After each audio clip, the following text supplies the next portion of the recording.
রোমাঞ্চকর কিছু ঘটনা নিয়ে আজকের আমাদের এই নিবেদন। আজকের গল্প হলো সত্যজিৎ রায়ের কলমে আমি ভূত। চলো দেরি না করে শুরু করা যাক।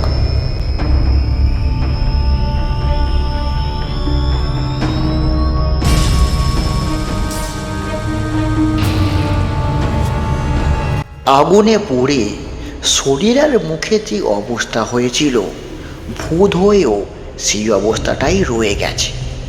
এই ভিজমে দেবার ঘটনার পর থেকে এ বাড়িতে আর তেমন কেউ আসে না, কারণ হানাবাড়ি বলে এটার একটা বদনাম রটে গেছে।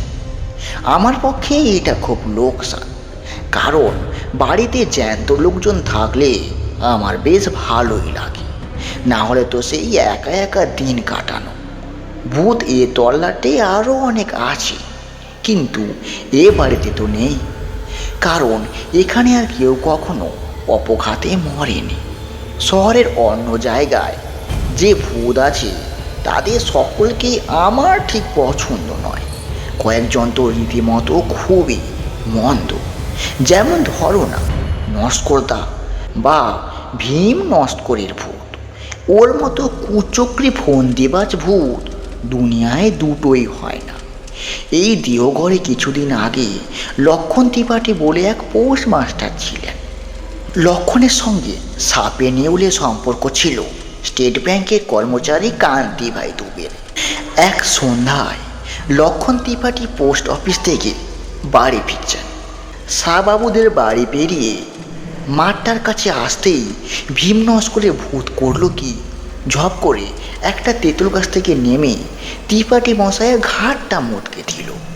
তারপর সে কি হই হুল্লোড়, থানা, দারোগা, কোর্ট কাছারি, মামলা মোকদ্দমা, সবশেষে ফাঁসি পর্যন্ত। কার ফাঁসি? লক্ষণ ত্রিপাঠীর দুশ্মন কান্তিভাই দুবে, যে খুনটা করলো ভীম নস্করের ভূত। ঘটনাচক্রে সেই খুনের জন্য দায়ী হলো কান্তিভাই দুবে। এই উদর বোঝা যে বুদোর ঘাড়ে চাপে, সেটা জেনে শুনেই নস্করের ভূত করেছিল এই কাণ্ডটা।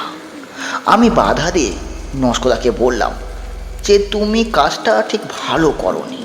ভূত হয়েছ বলেই যে জ্যান্ত মানুষের অপকার করতে হবে এমন তো কোথাও লেখা নেই। তুমি তোমার রাজ্যে তোমার ধান্দা নিয়ে থাকো, আর জ্যান্তরা থাকুক তাদের ধান্দা নিয়ে। দুই জগতে ঠোকাঠুকি হলে যত অনাসৃষ্টি। আমি নিজে সজ্ঞানে কোনো জ্যান্ত মানুষের অনিষ্ট করতে চাইনি, বিশেষ করে যেদিন থেকে বুঝেছি যে আমার চেহারাটা মানুষের মনে আতঙ্ক জাগায়, সেদিন থেকে আমি একদম সাবধান। লিলিভিলার পেছনে আম কাঁঠাল বনের একপাশে একটা পুরনো ভাঙা মালির ঘর আছে, সেখানে আমি পড়ে থাকি বেশিরভাগ সময়টা। অবশ্য লিলিভিলা এখন অনেকটাই খালি, কিন্তু কাছে চৌধুরী বাড়ি থেকে ছেলেরা এখানে লুকোচুরি খেলতে আসে। আশ্চর্য, এই ছেলেগুলোর একদম ভূতের ভয় নেই, কিংবা হয়তো ভূত আছে জেনেই তারা এখানে আসে। যাই হোক, সেই সময়টা আমাকে একদম অদৃশ্য থাকতে হয়। বড়রাই যদি আমাকে দেখে ভিড়মি যায়, তাহলে ছোটদের কি অবস্থা হবে একবার ভাবো তো। ওসবের মধ্যে আমি নেই। তবে এটাও ঠিক যে ভূতেদের বড় একা একা লাগে। আমারই একটা গলতির জন্য লিলিভিলা এখন হানাবাড়ি, তাই এখানে কেউ এসে থাকতে ঠিক চায় না। আর আমিও জ্যান্ত মানুষের গলার আওয়াজ, তাদের চলাফেরা, কাজকর্ম, হাসি তামাশার শব্দ কিছুই আর পাই না। তাই মনটা এক এক সময় হু হু করে ওঠে। জ্যান্তরা যদি জানতো যে ভূতেরা তাদের সান্নিধ্য কতটা পছন্দ করে, তাহলে কি তারা ভূতকে এত ভয় পেত? না, কখনোই না। কিন্তু লিলিভিলাতেও শেষ পর্যন্ত লোক এসে হাজির হলো। একদিন সকালে একটা সাইকেল রিক্সা হর্ন শুনে ঘর থেকে গলা বাড়িয়ে দেখি রিক্সা থেকে মাল নামছে। কজন লোক? দুজন, একজন বাবু আর একটি চাকর। তাই শুই বেশি লোকের দরকার আমার নেই। নাই মামা চেয়ে কানা মামা বড় ভালো। ভূতেরা দূর থেকেই খুব স্পষ্ট দেখতে পায়। তাই বলছি, বাবুটির বয়স ওই 50-এর কাছাকাছি তো হবে। ভিটে, মাথায় টাক, খোঁচা খোঁচা গোপ, ঘন ভুরু, ভ্রুকুটি করা চোখ। বাড়িতে ঢুকেই চাকরটিকে বাবু বললেন, সব দেখে শুনে ভালো করে বুঝে নাও, আর আধ ঘন্টার মধ্যে আমার কিন্তু চা চাই, তারপর আমি কাজে বসবো। এই কথাগুলো অবশ্যই আমি মালের ঘর থেকে শুনতে পেলাম। আমরা যেমন দেখি বেশি, তেমনই শুনিও বেশি। আমাদের চোখ কান দুটোই যেন দূরবীনের মতো কাজ করে। চাকর আধ ঘন্টার মধ্যেই বাবুকে চার বিস্কুট এনে দিল। বাবু তখন বাগানের দিকে ঘরটায় তার বাক্স খুলে জিনিসপত্র বার করে গুছিয়ে রাখছেন।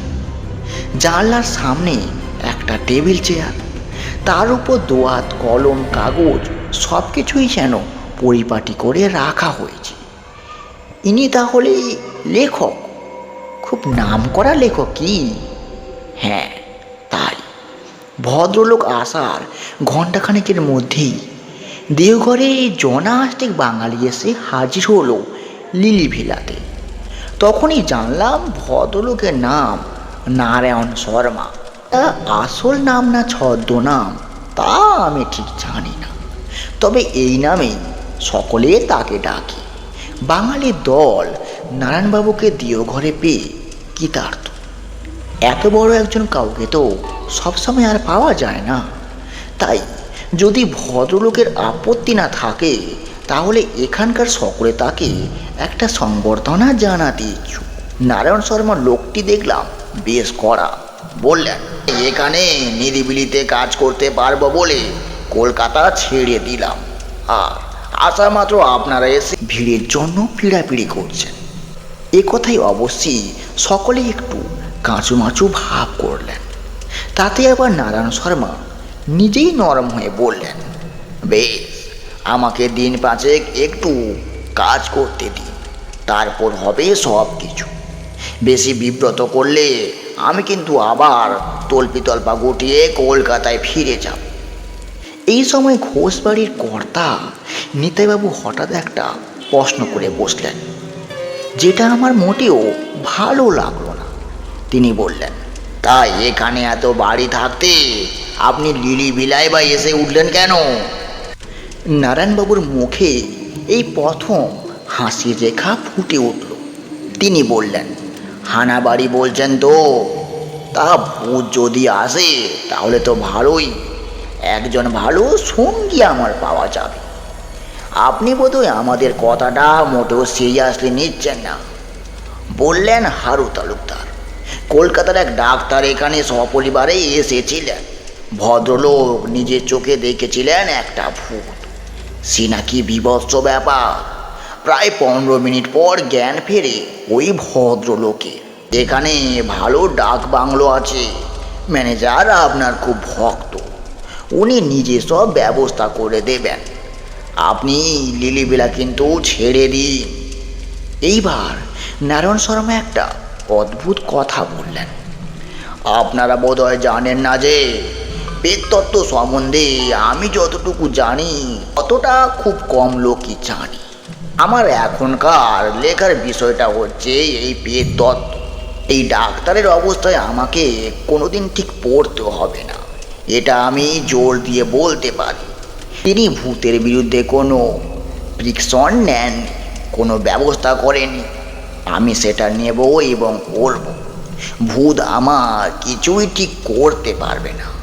আপনারা সউদ্দেশ্য নিয়ে উপদেশ দিতে এসেছেন তা আমি জানি, কিন্তু আমি এই লিলি ভিলাতে থেকেই কাজ করতে চাই। বাড়িতে আমি ছেলে বয়সে এসেছি, তখনকার অনেক স্মৃতি আমার এই বাড়িটার সঙ্গে জড়িয়ে আছে। তা ভূতের বিরুদ্ধে ব্যবস্থার কথাটা আমি এই প্রথম শুনলাম। কথাটা মোটেও আমার ভালো লাগলো না। আর পেটতত্ত্ব, ভূত নিয়েও তত্ত্ব হয় নাকি? এসব কি বলছেন নারায়ণ শর্মা? অবশ্য এখন এসব ভেবে কোনো লাভ নেই। রাতটা আসুক, আপনি থেকেই প্রশ্নের সব উত্তর মিলবে বলে আমার বিশ্বাস। এই ব্যবস্থার কথাটা শুনে আমার মন বলছিল যে খবরটা একবার অত্যন্ত মজা দেখবার জন্যও ভীম নস্করকে জানানো উচিত। সে জ্যান্ত মানুষের ঘাড় মটকাবার কায়দা রপ্ত করেছেন। না জানি সে খবর শুনে কি বা বলবে। বেলা যত বাড়তে লাগলো ততই আমার ছটপটানি আরও বেড়ে গেল।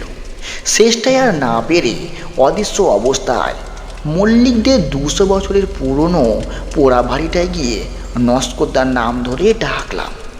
সে দোতলার পূর্ব দিকের ছাদ ভাঙা ঘরটা থেকে হাওয়ায় ভেসে এসে বেশ কড়া সুরেই বলল, কিরে এই অসময় কেন? আমি তাকে নারায়ণ শর্মার কথাটা পুরোপুরি বললাম। শুনে নস্করদা প্রচণ্ড ভ্রুকুটি করে বলল, বটে, বললি কি? ব্যবস্থা সে একাই করতে পারে, আমরা আর পারি না। আর কি ব্যবস্থা করবে? ভয় ভয় আমি জিজ্ঞাসা করলাম। আমি বুঝেছিলাম যে নস্করদার মাথায় ফোন দিয়ে খেলছে। নস্করদা বললেন, কেন? বেঁচে থাকতে 32 বছর ধরেই আমি ব্যায়াম করেছিল। উন, বৈঠক, মুন্ডুর, ডাম্বেল, চেস্ট এক্সপান্ডার কিছুই বাদ দিই। তা নারায়ণ ছোকরার ঘাড় মটকাবার শক্তি কি আমার নেই রে? ব্যায়াম সে যে করতো সেটা ভীম নস্করকে দেখলেই বোঝা যায়।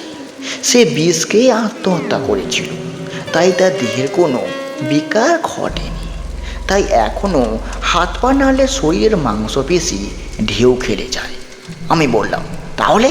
আমি জানি যে আমার হৃৎপিণ্ড থাকলে তা এখন ধুকপুক করত। তাহলে আর কিছুই না, বলল নস্করদা। আজ রাত 12টা নারায়ণ শর্মার আয়ু শেষ।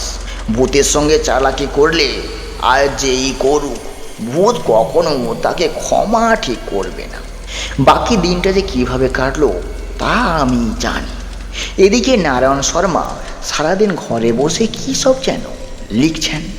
বিকেলে সূর্য ডোবার বেশ কিছু আগে ভদ্রলোক ঘর থেকে বেরিয়ে বাইরে উত্তরের রাস্তাটা ধরে বেশ খানিক হেঁটে আকাশে সন্ধ্যা তারাটা বেরোবার কিছুক্ষণের মধ্যে বাড়ি ফিরলেন। আজ অমাবস্যা, তাই আকাশে আর চাঁদ নেই। আমি আমার ডেরা থেকে সবই লক্ষ্য করে যাচ্ছি।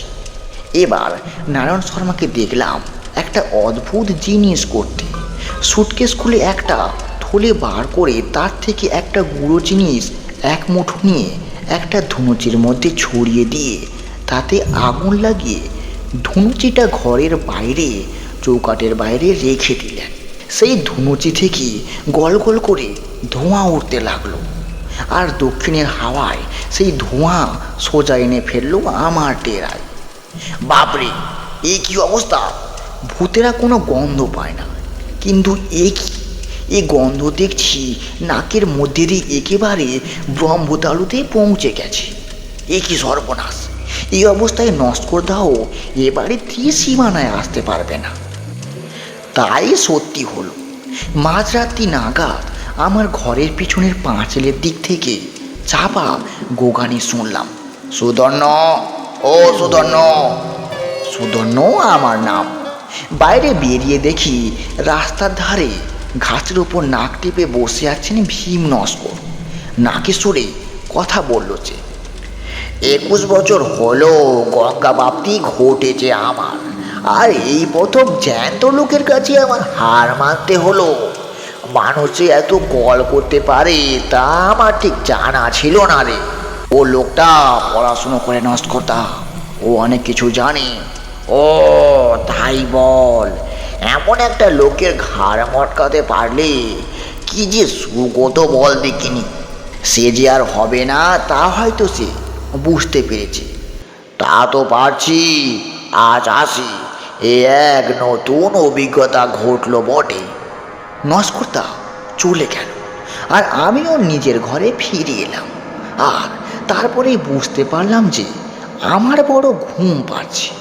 ভূতের চোখে ঘুম, এ যেন অবিশ্বাস্য ব্যাপার। কিন্তু তাহলেই বা কী হবে? এই ধোঁয়াতে এমন জিনিস আছে যে ভূতকেও ঘুম পাড়ায়। অথচ রাতই হলো ভূতেদের চড়ে বেড়াবার সময়। আমি আর জেগে থাকতে পারলাম না। একটা ঝিম ধরা অবস্থায় ঘরের মেঝেতে আমি শুয়ে পড়লাম। ঘুম ভাঙল একটা গলার শব্দে। সময়টা সকাল। বসি সামনে তাকিয়ে চক্ষু স্থির। ইনি যে নারায়ণ শর্মা সেটা আমি ঠিক বুঝতে পারছি, কিন্তু এর এমন বা দশা হলো কী করে? নারায়ণ শর্মা আমার প্রশ্নের জবাব দিলেন। চাকরটা ঘুম থেকে ওঠেনি দেখে স্টোভ জ্বালিয়ে চা করতে গেল। স্টোভটা বাস্ট করে। ওরা বোধহয় ওদিকে আমার মৃতদেহের সৎকারের ব্যবস্থা করছে। আমি একটা ডেরা খুঁজছিলাম, তখন এই ঘরটা দেখতে পাই। এখানে আর একজনের ঠাঁই হবে কি? আমি অত্যন্ত খুশি হয়ে বললাম, তা নিশ্চয়ই হবে। যাক, দুই মুখ পোড়ায় জমবে ভালো, কি বলো দাদা?